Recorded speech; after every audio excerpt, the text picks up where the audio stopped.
E o diabo, levando-o a um alto monte, mostrou-lhe num momento de tempo todos os reinos do mundo. E disse-lhe o diabo: Dar-te-ei todo este poder e a sua glória, porque a mim me foi entregue e dou a quem quero. Portanto, se tu me adorares, tudo será teu.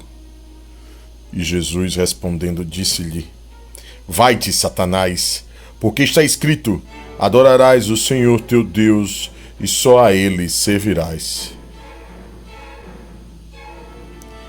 Era ele quem erguia casas onde antes só havia chão. Como um pássaro sem asas, ele subia com as casas que lhe brotavam da mão, mas tudo desconhecia de sua grande missão.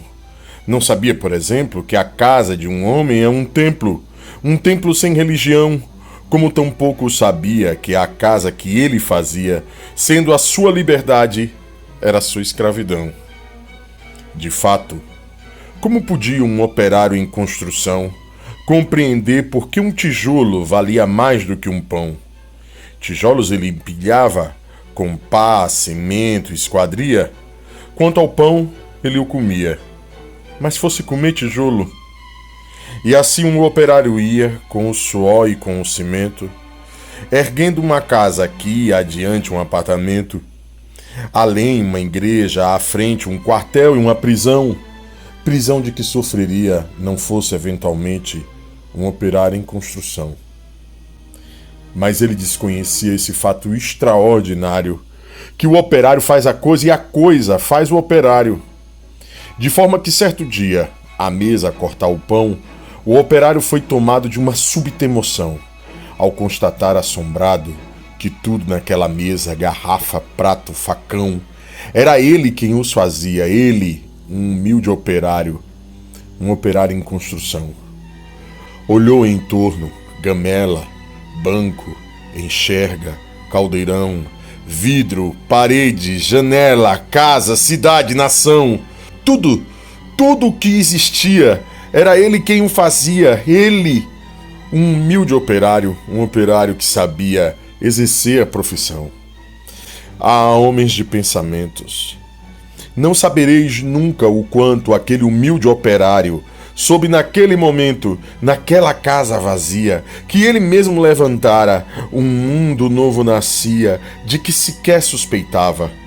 O operário emocionado olhou sua própria mão, sua rude mão de operário em construção, e olhando bem para ela, teve um segundo a impressão de que não havia no mundo coisa que fosse mais bela. Foi dentro da compreensão desse instante solitário que, tal sua construção, cresceu também o operário, cresceu em alto e profundo, em largo e no coração, e como tudo que cresce, ele não cresceu em vão, pois além do que sabia exercer a profissão, o operário adquiriu uma nova dimensão, a dimensão da poesia. E um fato novo se viu que a todos admirava. O que o operário dizia, outro operário escutava. E foi assim que o operário do edifício em construção, que sempre dizia sim, começou a dizer não, não. E aprendeu a notar coisas a que não dava atenção. Notou que a sua marmita era o prato do patrão, que sua cerveja preta era o uísque do patrão, que seu macacão de Zuarte era o terno do patrão, que o casebre onde morava era a mansão do patrão, que seus 2 pés andarilhos eram as rodas do patrão, que a dureza do seu dia era a noite do patrão, que sua imensa fadiga era a amiga do patrão, e o operário disse não, e o operário fez-se forte na sua resolução. Como era de se esperar, as bocas da delação começaram a dizer coisas aos ouvidos do patrão, mas o patrão não queria nenhuma preocupação. Convençam-no do contrário, disse ele sobre o operário, e ao dizer isso, sorria.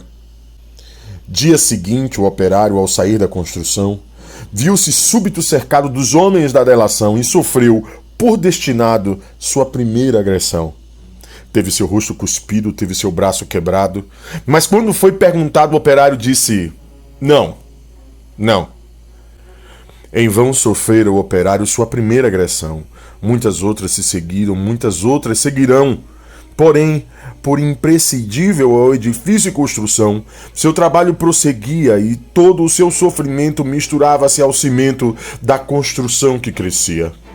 Sentindo que a violência não dobraria o operário, um dia tentou o patrão dobrá-lo de modo vário. De sorte que o foi levando ao alto da construção e no momento de tempo mostrou-lhe toda a região e apontando ao operário fez-lhe esta declaração: dar-te-ei todo esse poder e a sua satisfação, porque a mim me foi entregue e dou a quem bem quiser. Dou-te tempo de lazer, dou-te tempo de mulher. Portanto, tudo o que vês será teu se me adorares, e ainda mais, se abandonares o que faz-te dizer não. Disse, e fitou o operário, que olhava e que refletia, mas o que via o operário o patrão nunca veria. O operário via as casas e dentro das estruturas via coisas, objetos, produtos, manufaturas. Via tudo o que fazia o lucro do seu patrão, e em cada coisa que via, misteriosamente havia a marca da sua mão. E o operário disse: não, não. Loucura! Gritou o patrão. Não vês o que te doeu? Mentira! Disse o operário. Não podes dar-me o que é meu. E um grande silêncio fez-se dentro do seu coração. Um silêncio de martírios, um silêncio de prisão. Um silêncio povoado de pedidos de perdão. Um silêncio apavorado, com medo em solidão. Um silêncio de torturas e gritos de maldição, um silêncio de fraturas a se arrastarem no chão, e o operário ouviu a voz de todos os seus irmãos que morreram por outros que viverão. Uma esperança sincera cresceu no seu coração, e dentro da tarde mansa agigantou-se a razão de um homem pobre e esquecido, razão, porém, que fizera em operário construído, o operário em construção.